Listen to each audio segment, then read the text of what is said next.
Hi, I'm Dan and welcome to Airbrush Garage. If you're new here, welcome. If you're returning, thanks for coming back. Today is part two of a two-part video. The first part was doing the flag. Second part today is going to be doing the eagle with the focus on the beak and the eye. It's not so much on how to do feathers because there's not a lot of feather work in this particular piece. The focal point is the eye and the beak. So if that's something you're interested in learning how to do, please stick around. Consider subscribing. Hit that bell so you get future notifications. A couple comments, good or bad, really helps out the YouTube algorithm. Don't forget to check out all my Amazon affiliate links for the products I use in this video and all my other videos down below. If you get a chance, go over to the channel, hit that new store tab. Got some really cool airbrush stuff in there. That'll also really help out the channel. And with that, let's get started. All right, you can see I got the Eagle stencil up here. I have it held up with my magnets. And I got a pencil here, and I'm just sketching in the eye, some flow, maybe around the eye, where the feathers are going to go. Most of it is stenciled, but parts of the eye were left out of the stencil, so I'm going to go in there and I'm going to sketch them in there. And I'm just going to add some other lines that, I may feel I need. I could always put the stencil back up later. All right, so I'm going to start off with some illustration yellow, and I'm just going to lightly dust that in on the beak, a little bit up into the feathers. Again, looking at the reference. Now I'm going to come back in with my aggressive eraser, and I'm going to start pulling out some highlights. And as you're going to see, this is a very, very layered technique. All right, so now I just put a drop of orange into my illustration yellow. So that would be illustration orange. And I'm using my shield here and just fogging some of that mixture over the yellow.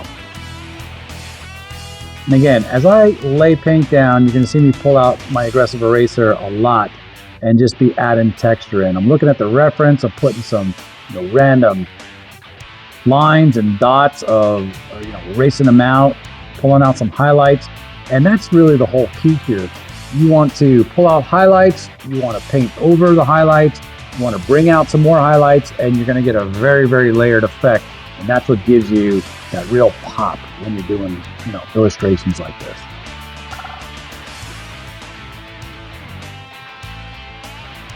So in the first part with the flag, we did a lot of techniques, obviously, with masking and stencils, a lot of freehand.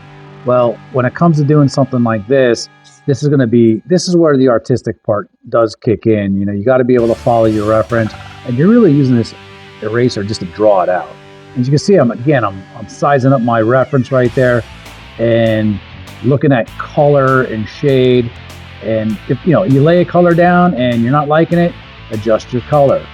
But again, I'm coming back in here again with that mixture of the illustration yellow and the illustration orange. And this is my third layer already.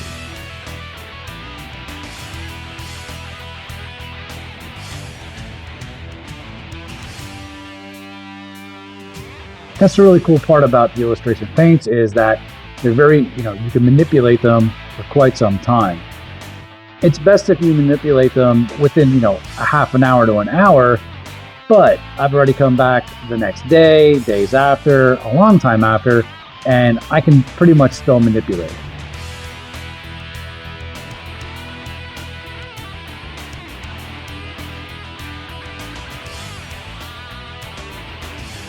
Now, as you can see the image coming out slowly, and that's exactly what I want to stress is slowly. This is a process and it takes some time.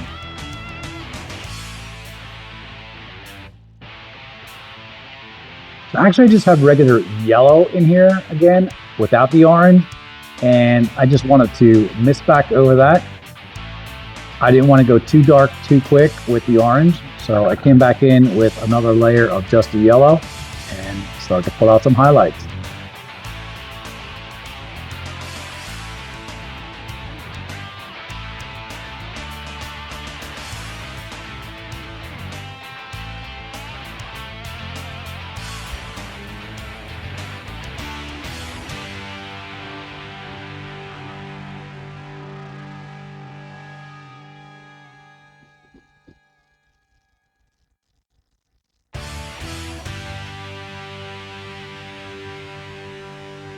You want to step back from your painting every now and then and just take a look, maybe even walk away from it for 5-10 minutes and come back, and it's amazing what you'll see. So as you can see, I dusted another layer in and going back in with the highlights. And I'm going to keep doing this process until I'm happy with it.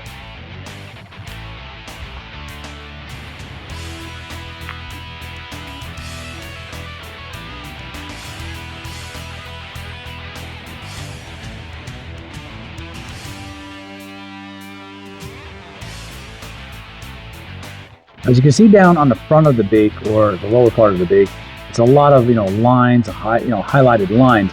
Up towards the eye and the feathers, it's a lot of random texturing techniques there, with some dots and some really short lines. As you just saw, I pulled the blade out as well. If I want some really fine hair-like highlights, I'll pull the blade out. With this aggressive eraser, the other thing I want to mention is I like to take my X-Acto blade and cut the end of or just the tip of the eraser off, and it kind of squares it up and keeps it nice and sharp.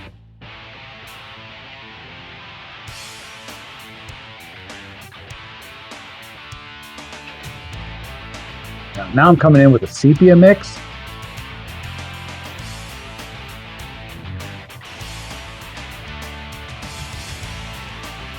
I didn't use any straight black at all on this painting. I did mix some black with the sepia at times, but here I just started with a straight sepia.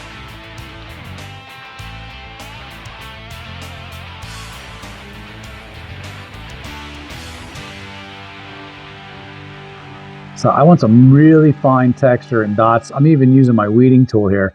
Again, you can use anything that achieves the effect that you're looking for. I can even get some pretty sharp lines with that eraser, like I said, if you keep the eraser pretty square by cutting the tip of it off, and as you can see, leaning it over, laying it over, just using the edge of that eraser. Now, it's not going to be as fine as the blade, but it'll give you some nice fine lines. The other thing you're going to want to do with that eraser is I'm constantly wiping it off gently so I don't break it on my jeans, just to clean the paint off the eraser.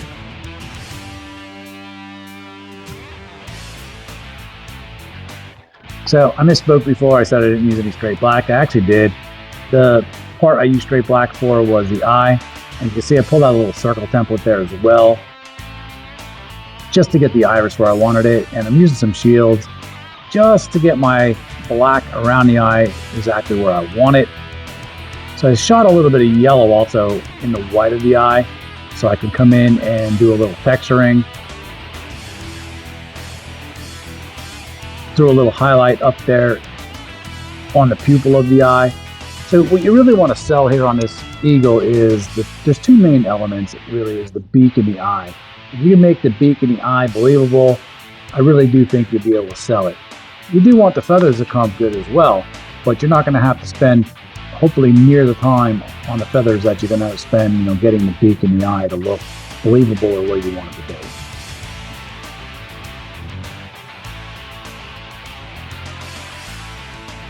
So you can see I sprayed, and that's a combination of the sepia and the black there, and again coming in and cleaning it up, almost erasing almost all of it out. And I'll just keep working at that until I get it, exactly where I want it or I'm happy with it. But if you wind up putting a little too much in, as long as you catch it when it's fresh, you can go in there and you can manipulate it.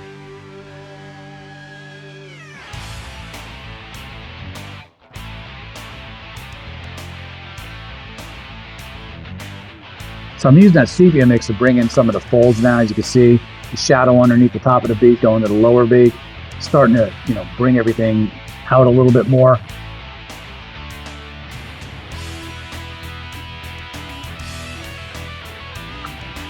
So while I have that darker sepia layer in, I'm going to go back up, and as you see, I hit a little bit around the eye, just so I can get some more paint down to add another layer, so I can get up there in texture.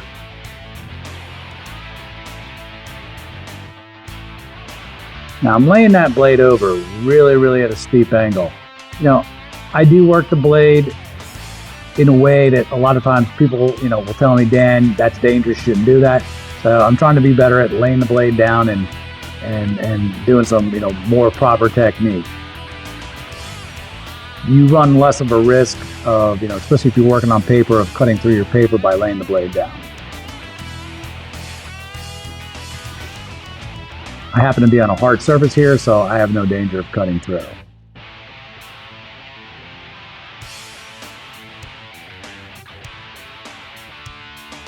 So like I said, if you get back a little bit here, you're starting to see the eagle starting to develop. And you can see that sepia in there between the yellow and the sepia looks really green yet. We'll fix that in a little bit.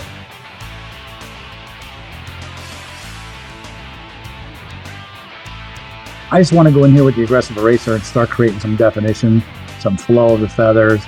Again, keep pulling out some highlights around that eye. There's a lot of fine hairs and little dots of highlights around the eye and the upper beak.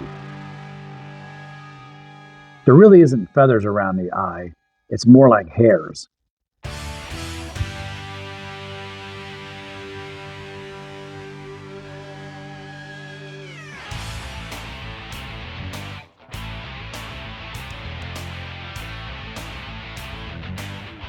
Sometimes you're trying to get the flow with your eraser or your blade, and it's just too difficult for what you're trying to do. So don't be afraid to just, rotate that painting around and just make it easier on yourself.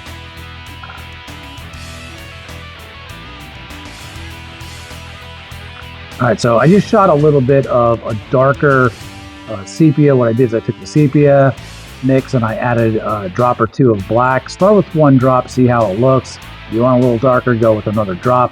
But as you can see now, it's not so sepia or yellow. Actually, takes a lot darker tone on there.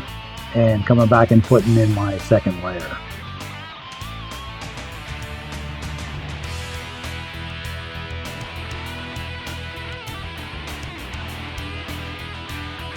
So I'm going to work in around the eye and darken it up with that same mix.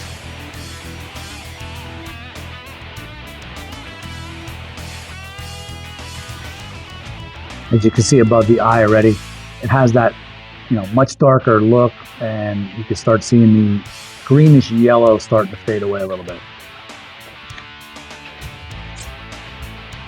So I took some of that same dark mix and I shot it up into the eagle's head here, and as you can see, I'm just starting to lay some feathers in, sketch some in, get the flow where I want the feathers to be. And basically I'm not going to go too crazy on this because, again, the focal point of this eagle is going to be the eye and the beak. And I'm just going to keep working it like that and call it a day. So now I got a stencil. I'm just going to get my soldiers in down here. The key here is, again, don't go too dark or too fast on your first coat. Nice light coat. Keep that stencil down. As you see all the magnets, it's amazing. Even though I'm keeping my brush at a 90-degree angle to this surface, it's amazing that paint will get underneath that and you're gonna have a lot more cleanup. So I'm holding it down with my fingers. I'm holding it down with a stick. I'm holding it down anywhere I can where I'm spraying, because I really don't want to have to go back and clean any of this up. This would be very difficult to clean up in the area that I'm doing. That's why I'm taking a lot of care holding it down.